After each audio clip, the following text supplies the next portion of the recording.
World Athletics dropped a bombshell. Female athletes now face a new requirement: DNA testing. This makes track and field the first Olympic sport to demand such a measure. The governing body says it's all about fairness. They want to guarantee a level playing field in women's sports. World Athletics President Sebastian didn't mince words. He stated that the tests are meant to protect the integrity of women's competitions. The policy has sparked intense debate, with opinions sharply divided. Some applaud the move, while others decry it as discriminatory and invasive. So how will this DNA test actually work? It's simpler than you might think. Athletes will provide a cheek swab.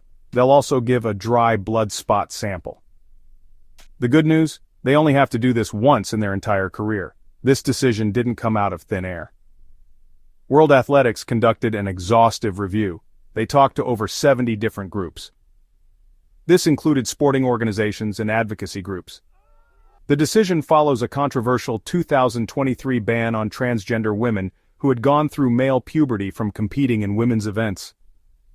This overturned a previous rule allowing participation with testosterone level maintenance. World Athletics argues that the DNA test is crucial for fair competition. They believe it will prevent athletes with potential biological advantages from competing unfairly in women's categories. Critics, however, argue that the policy unfairly targets transgender athletes and those with differences in sexual development. They argue that biological sex is not the only factor determining athletic performance, and that the policy could lead to the exclusion of talented athletes. The new policy has reignited a debate about the participation of transgender athletes in sports. This debate is not new but has gained significant traction in recent years. The DNA testing requirement raises questions about inclusion, fairness, and the very definition of gender in the context of sports. While the focus has been on transgender athletes, the DNA test has broader implications. It will also affect athletes with atypical sex chromosomes. These are individuals born with variations in their sex chromosomes, leading to differences in their physical development. These athletes may possess certain biological advantages without identifying as transgender. This raises complex ethical questions about inclusivity and fairness.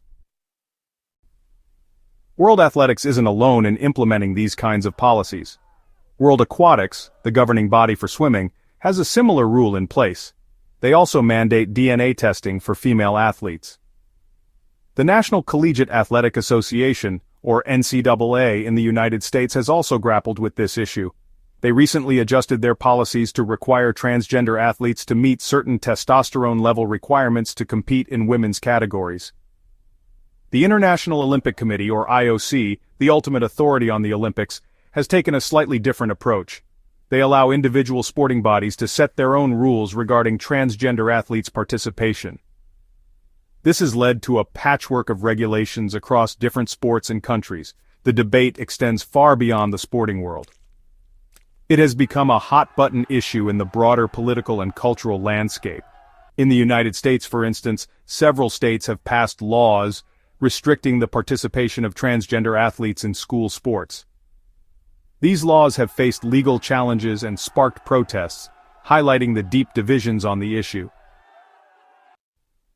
The implementation of DNA testing for female athletes is a watershed moment in the world of sports.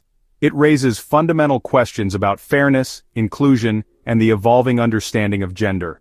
While World Athletics believes this policy will level the playing field, critics argue that it's a step back for transgender athletes and those with differences in sexual development.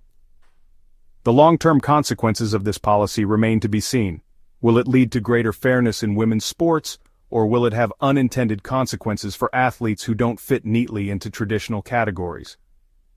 This is a complex issue with no easy answers. What do you think? Does this policy go too far, or is it a necessary step to ensure fair competition? Share your thoughts and join the conversation.